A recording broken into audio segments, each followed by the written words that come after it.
그날 저물 때에 제자들에게 이르시되 우리가 저편으로 건너가자 하시니 그들이 무리를 떠나 예수를 배에 계신 그대로 모시고 가매 다른 배들도 함께 하더니 큰 강풍이 일어나며 물결이 배에 부딪혀 들어와 배에 가득하게 되었더라. 예수께서는 고물에서 베개를 베고 주무시더니 제자들이 깨우며 이르되 선생님이여 우리가 죽게 된 것을 돌보지 아니하시나이까 하니 예수께서 깨어 바람을 꾸짖으시며 바다더러 이르시되 잠잠하라 고요하라 하시니 바람이 그치고 아주 잔잔하여 지더라. 이에 제자들에게 이르시되 어찌하여 이렇게 무서워하느냐 너희가 어찌 믿음이 없느냐 하시니 그들이 심히 두려워하여 서로 말하되 그가 누구이기에 바람과 바다도 순종하는가 하였더라. 아멘. 그날 저물 때에 제자들에게 이르시되 우리가 저편으로 건너가자. 이 저편이라고 하는 것은 이제 갈릴리 호수 건너편 이제 거라사인 지방, 이방인의 땅이에요. 그 이방인의 땅으로 이제 건너가자 이렇게 예수님 말씀하시는 것으로 이 기사는 시작되고 있습니다. 근데 이 배에 계신 그대로 모시고 갔다 이런 말을 하죠. 이게 왜 그런 말을 하냐면 이 5장 첫 절이 예수님이 배에 올라가 앉으시고 물에서 조금 띄운 채로 설교를 하셨어요. 그래서 배에서 설교를 하시고 말씀을 다 전하시니까 이제 저녁이 된 것입니다. 저녁이 됐는데 예수님이 건너편으로 건너가자고 하시니까 배에서 설교하신 그대로 이제 건너편을 향해서 이제 배를 출항시켰다는 거죠. 그리고 여러 배들이 이제 예수님의 배를 따라서 이렇게 이제 몰려오게 되었다는 것입니다. 근데 그때 어떤 일이 있었냐 하면 큰 광풍이 일어나며 이런 말씀이 있죠. 이 광풍이라는 것은 이 미친 듯이 또 휘몰아치는 바람을 말합니다. 그러니까 큰 광풍이니까 크게 미친 듯이 몰아치는 바람이 거기에 이제 불어왔고 휘몰아쳐 왔고 그 바람으로 말미암아 파도가 일어난 거예요. 파도가 일어나가지고 이 파도가 배에 부딪혀가지고 파도가 직접 들어온 것이 아니라 배에 부딪혀가지고 부딪힌 물결이 넘어서 이제 배로 들어왔다는 것입니다. 그래서 물이 얼마나 많이 들어왔는지 배가 잠기게 되었더라 이렇게 말씀하고 있죠. 여러분 오늘 이 기사가 중요한 내용은 바로 여기에 있습니다. 이 배는 하나님의 뜻을 향해서 가고 있습니다. 하나님의 목적을 향해 가고 있는데 하나님의 그 목적을 향해 가는 인생 어떤 배라 할지라도 광풍이 일어나고 그 다음에 파도는 몰려온다는 것입니다. 여러분 우리가 예수 믿고 또 하나님의 은혜 가운데 살면 광풍이 안 일어날 것 같죠? 또 파도가 안 일어날 것 같지만 여전히 광풍은 일어나고 또 파도가 몰려와서 마치 우리의 삶을 침몰시킬 것처럼 우리의 어떤 가정을 침몰시킬 것처럼 그런 역사를 하는 때도 있어요.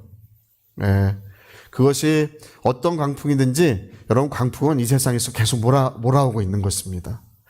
예수님이 탄 배에도 광풍이 일었는데 심지어 우리들의 인생이 어떻겠습니까? 여러분 우리 2019년 12월에 기억하십니까? 이 코로나라고 하는 광풍이 일어났죠?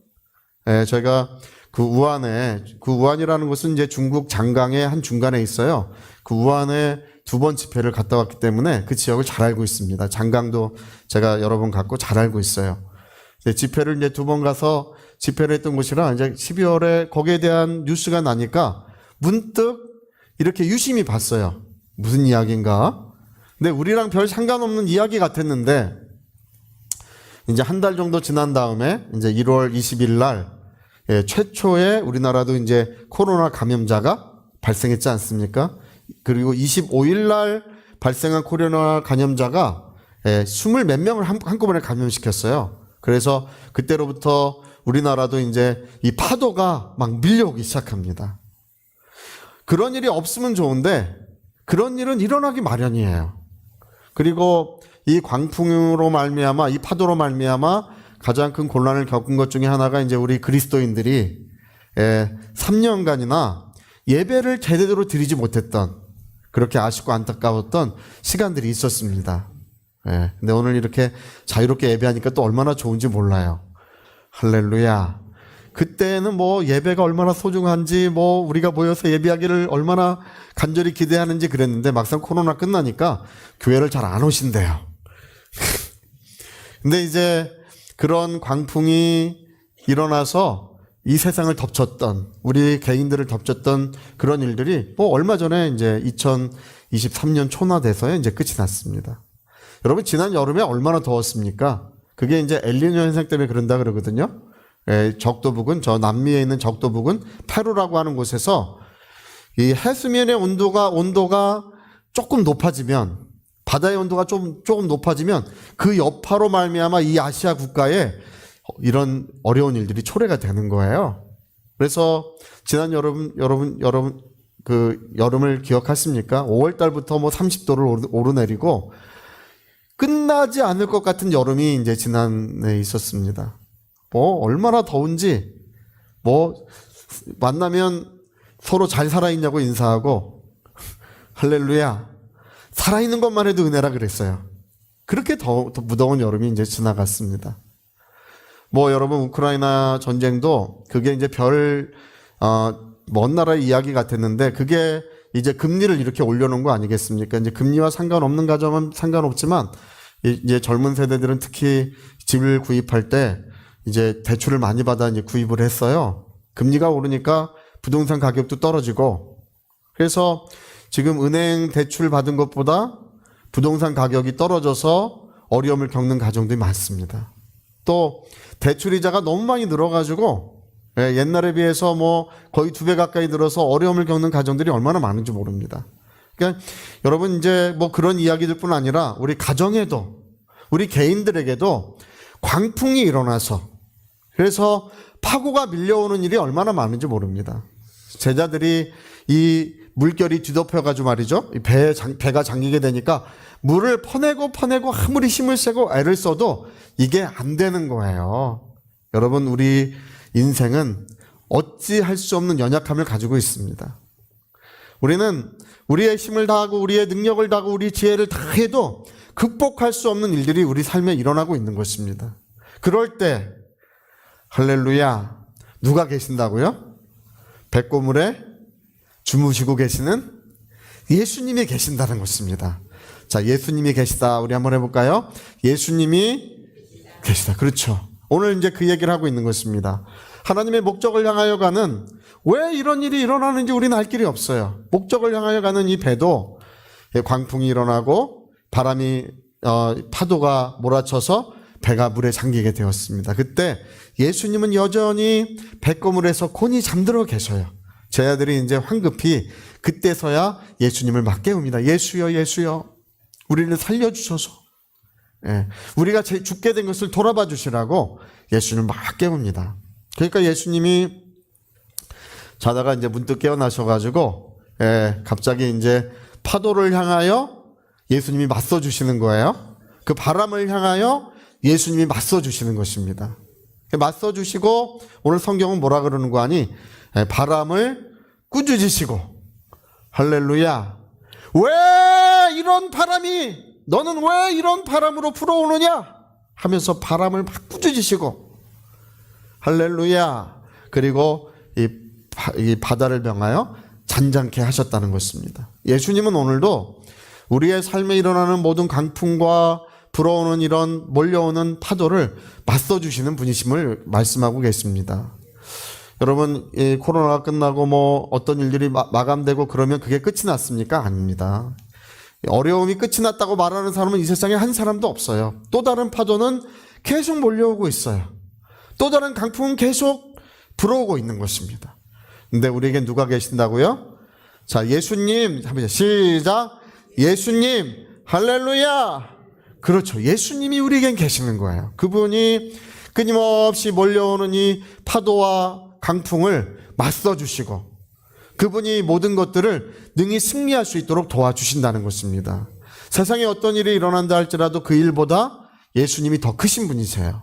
그분의 무궁한 지혜, 무궁한 사랑, 무궁한 능력으로 우리를 도와주고 계신다는 것입니다. 그래서 우리가 해야 될 일은 뭐냐 하면 우리의 힘과 지혜와 능력으로 안 되는 일은 누구를 불러야 된다고요? 예수님, 할렐루야. 그렇죠. 그 예수님을 부를 때에 주님은 어김없이 나타나시고 어김없이 그 모든 것을 맞서 우리를 대신하여 승리의 역사로 이끌어 주시는 것입니다. 우리가 이 기사에 대하여 사도 요한이 한마디로 잘 요약해 놓은 말씀이 있어요. 우리 요한일서 5장 4절 앞에 띄워줄 테니까요. 그냥 읽어봅시다. 요한일서 5장 4절. 자, 우리 같이 한번 읽어볼까요? 무릇 하나님께로부터 난 자마다 세상을 이기느니라. 세상을 이기는 승리는 이것이니, 우리의, 예수를 믿는, 그 다음에 말씀, 예수를 믿는 자가 아니면 세상을 이기는 자가 누구냐? 이렇게 말씀하면 이 말씀이 시작됩니다. 여러분, 예수를 믿는 믿음이, 우리 모두를 승리케 하는 것입니다. 세상에는 여전히 죄의 파도, 어떤 고난의 파도, 어려움의 파도가 몰려오고 있지만 그 모든 것을 맞서서 예수님이 우리를 대신해주고 계신다는 것입니다. 할렐루야. 그래서 여러분, 저와 여러분은 무엇을 하든지 간에 예수님을 믿는 믿음으로 살아야 돼요. 우리 한 구절 더 읽어볼까요? 갈라디아서 2장 20절 우리 한 구절 더 읽어봅시다. 자, 우리 유명한 말씀이죠. 자, 우리 잘 읽어봅시다. 시작. 내가 그리스도와 함께 십자가에 못 박혔나니 그런즉 이제는 내가 사는 것이 아니요 오직 내 안에 그리스도께서 사시는 것이라. 이제 내가 육체 가운데 사는 것은 나를 사랑하사 나를 위하여 자기 자신을 버리신 하나님의 아들을 믿는 믿음 안에서 사는 것이라. 내가 육체 가운데 사는 것은 무엇으로 사는 것이냐고 말하냐 하면 나를 사랑하사 나를 위하여 자기 몸을 버리신 그분을 믿는 믿음 안에서 사는 거래요. 할렐루야.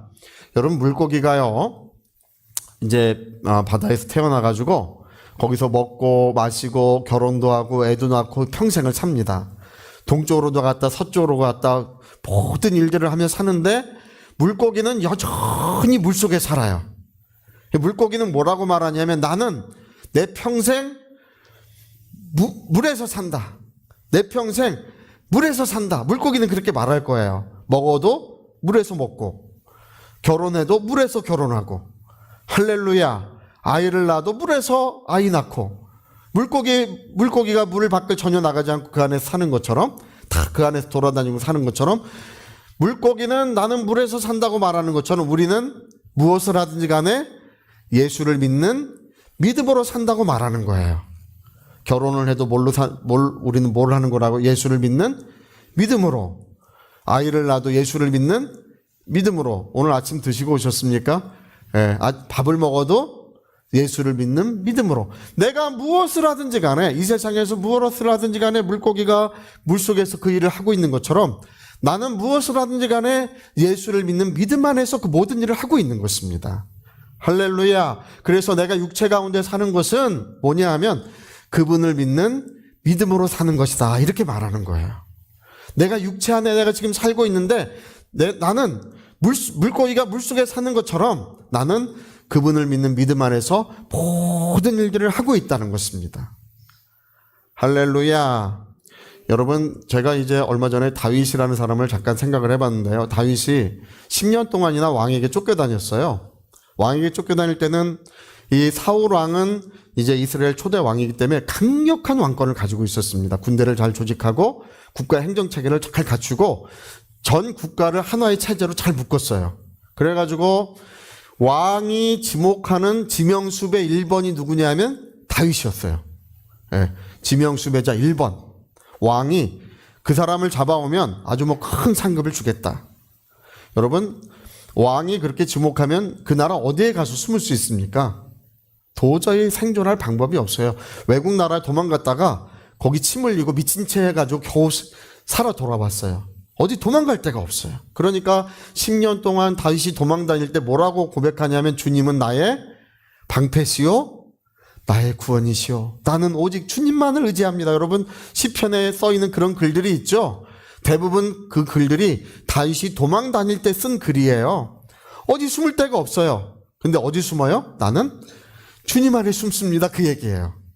자기를 구원할 자가 없어. 그러니까 나는 주님만이 나의 구원이 있습니다.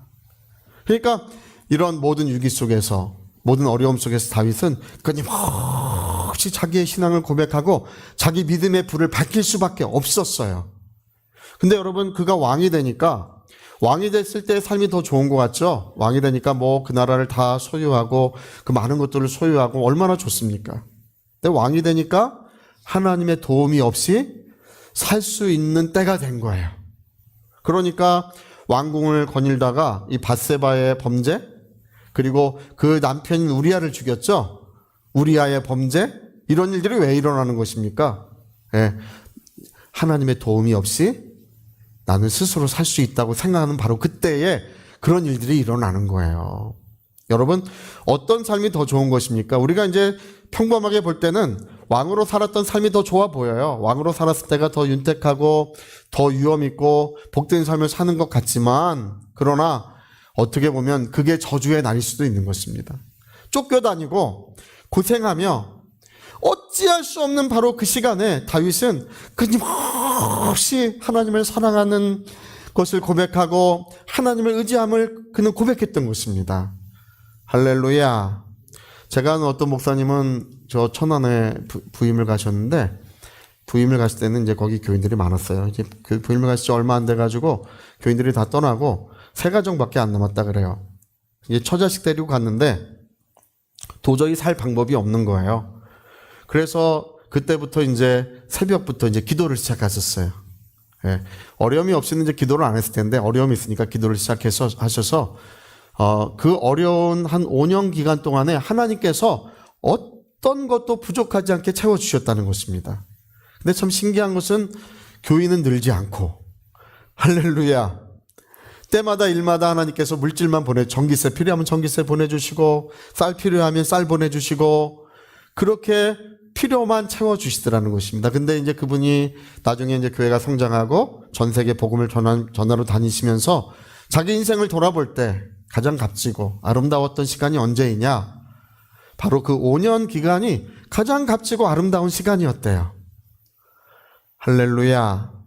저도 그렇습니다. 저도 제가 37살에 이제 교회 26살에 교회를 개척해서 37살에 이제 예배당을 이제 매입을 하고 아주 뭐 교회가 잘 성장할 거라고 그렇게 아주 뭐 얼마나 좋아했는지 몰라요.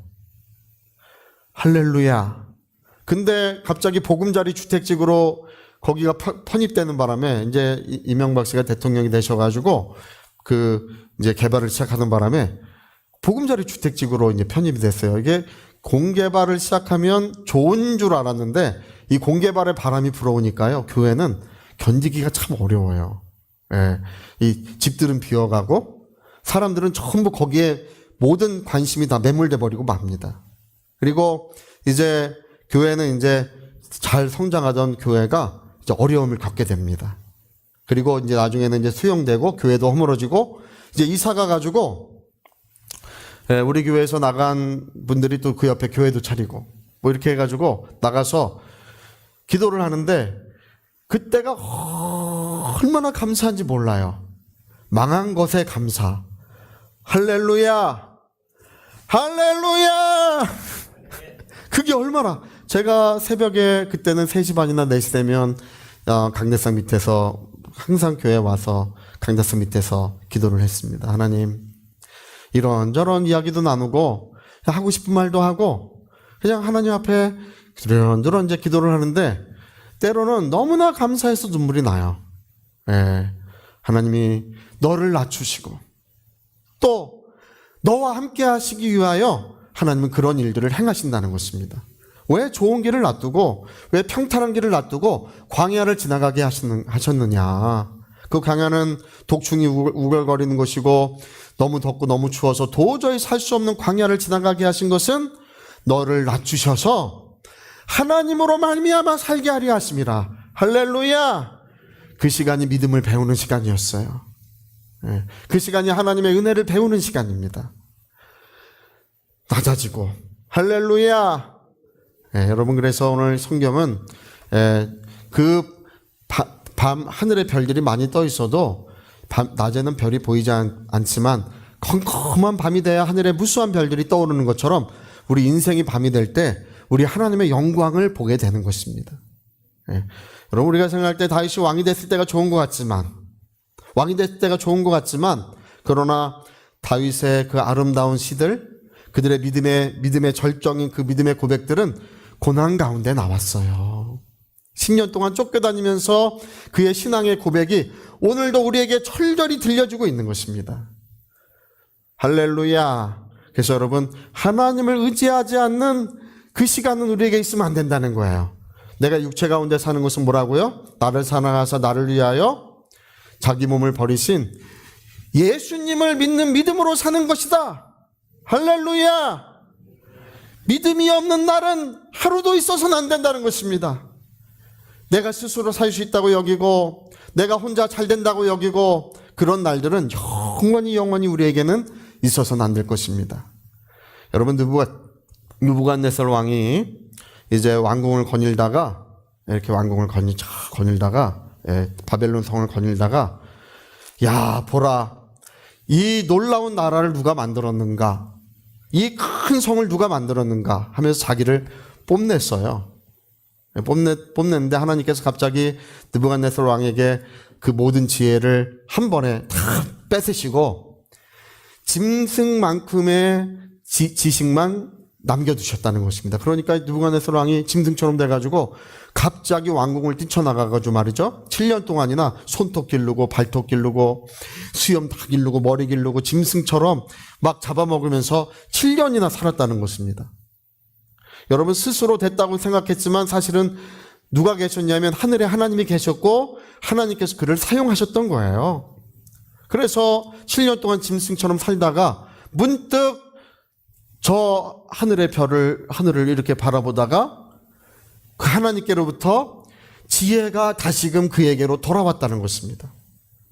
지혜가 다시 돌아올 때 깨달은 것이 뭐냐면 우리 다니엘서에 느부갓네살 왕의 간증이 기록되어 있어요. 그가 깨달은 것은 뭐냐면 이 모든 세계를 다스리시는 하나님이 계신다. 저 하늘에 하나님의 나라가 있고 그 나라에서 이 모든 세계를 다스리는 하나님이 계신다는 사실을 그가 깨닫고 이제 하나님을 의지하는 사람이 되었던 것입니다.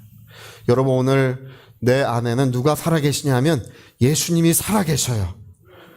할렐루야. 자, 예수님은 내 안에 살아계신다. 우리 한번 해볼까요? 시작. 예수님은 내 안에 살아계신다. 다시 한번 시작. 예수님은 내 안에 살아계신다. 그렇죠. 우리는 그분을 믿는 믿음 안에서 사는 것입니다. 그럴 때 예수님은 파도를 막아주시고 광풍을 막아주시고 우리의 삶을 승리로 이끌어 주시는 거예요.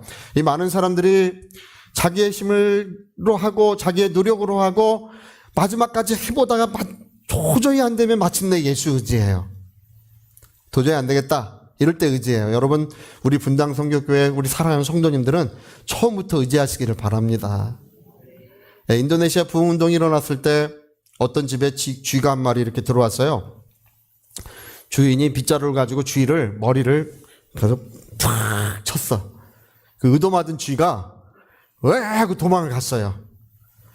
근데 이 쥐가 쥐 가족들을 또 데리고 와요. 보니까 쥐가 이쪽에도 나오고 저쪽에도 나오고 빗자루 가지고 이놈도 때리고 저놈도 때리는데 나중엔 점점 많아져 가지고 아무리 때려도 점점 많아져서 도저히 감당이 안 되는 거예요. 그래가지고 어쩔 수 없이 누구를 의지하겠습니까? 예수님 의지하는 거예요. 무릎을 꿇고 예수여 나를 도와주십시오. 그렇게 한참 기도하고 눈을 떠보니까 쥐가 한 마리도 없더라. 주님이 모든 쥐를 다 쫓아주셨더라. 할렐루야. 여러분, 우리 힘으로 이것도 잡아보고 저것도 잡아보고 다 해봤지만 그러나 이런 광풍과 파도는 우리의 힘으로 잘 되지 않습니다. 우리가 자기 힘을 다 해보고 절망과 슬픔 속에서 그런 일을 하는 것이 아니라 우리는 아침부터 주님을 의지하고 그 모든 것에 주님을 의지하고 주님을 신뢰하여 주님이 역사하시게 해야 합니다. 할렐루야. 주님이 일하시게 해야 합니다. 우리 분당 선교교회는 뭐냐? 분당 선교교회는 주님이 살아계신 교회예요. 주님이 일하시는 교회입니다. 할렐루야. 저는 이렇게 많은 분들이 교회에서 좀 치료도 경험하고 또 자유를 경험하고 은혜를 경험하는 간증들이 이제 들려와요. 제가 이제 말은 잘하지 않습니다. 할렐루야. 제가 이전에 목회하던 목회지에서는 병든 사람도 많이 나요. 그냥 어느덧 낫습니다. 오늘도 하나님의 치유의 역사가 이루어질 줄 믿습니다. 예수님은요, 육체로 계실 그때나 성령으로 오신 지금이나 여전히 역사하시는 분이십니다. 오늘이나 내일이나 영원붕토록 동일한 분이시라고 했습니다. 우리는 예수 의지하는 것이요, 그 예수님은 오늘도 살아 역사해 주시고 모든 파도와 바람을 그분의 능력으로 잠잠케 하시는 놀라운 역사를 베풀어주고 계시는 것입니다. 자, 우리 성경 한 구절 더 읽어보고 기도하도록 하겠습니다. 자, 우리 로마서 8장 35절 같이 한번 읽어봅시다. 자, 시작. 누가 우리를 그리스도의 사랑에서 끊으리요? 환난이나 공고나 박해나 기근이나 적신이나 위험이나 칼이랴. 여러분, 환난, 공고, 박해, 기근, 적신, 위험, 칼, 이게 이제 광풍과 바람이에요. 광풍과 바람은 계속 몰아오고 있어요. 누가 우리를 그리스도의 사랑에서 끊으리요? 이런 것이 우리에게 몰아오고 있지만, 자, 36절 같이 한번 읽어봅시다. 36절. 자, 시작. 기록된 바 우리가 종일 주를 위하여 죽임을 당하게 되며 도살할 양같이 여김을, 예? 자, 37절. 37절. 예, 37절 읽어봅시다. 자, 37절이 중요한 구절이에요. 시작. 그러나 이 모든 일에 우리를 사랑하시는 이로 말미암아 우리가 어떻게 이긴다고요? 예, 우리를 사랑하시는 이로 말미암아 우리가 그 모든 것들을 넉넉히 이길 수 있다고 했습니다. 여러분, 우리 인생을 사는 모든 날 동안에 넉넉히 이기시는 놀라운 역사가 있었으면 좋겠습니다. 주님이 우리를 대신해서 맞서주시고 그 모든 파도를 잠잠케 해주시고, 우리는 오늘도 예수 믿고 내일도 예수 믿고 내 평생 숨을 마감하시는 그날까지 예수 믿는 믿음으로 살아야 될 줄로 믿습니다. 그런 은혜가 충만하시기를 예수 이름으로 부탁드립니다. 할렐루야. 자, 오른손에 주먹 꽉 쥐시고 나를 사랑하시는 내 영혼아 예수를 의지하자. 우리 두 번만. 내 영혼아 예수를 의지하자. 우리 두 번만. 시작. 내 영혼아 예수를 의지하자. 내 영혼아 예수를 의지하자. 아멘. 자, 우리 같이 한번 기도하시겠습니다. 우리 기도하실 때 환난이나 기근이나 위험이나 적신이나 칼이나 우리를 사랑하시는 이로 말미암아 우리는 넉넉히 이길 수 있다고 했습니다. 오늘 많은 사람들이 실망시키는 것은 뭐 열심을 내지 못하고 그런 문제가 아닙니다. 우리가 노력하지 않고 그런 문제가 아닙니다. 주님을 신뢰하지 않는 그것 때문에 주님을 실망하는 거예요. 주님을 신뢰할 때 주님은 여전히 나타나시고, 주님을 신뢰할 때 주님은 우리 인생의 모든 파고를 잠재우시는 위대한 능력을 베풀어주고 계시는 것입니다. 예수 믿는 믿음이 중요한 것입니다. 우리 시간 기도할 때 하나님, 나 믿음으로 살게 도와주시옵소서. 우리 같이 통성으로 기도하시겠습니다.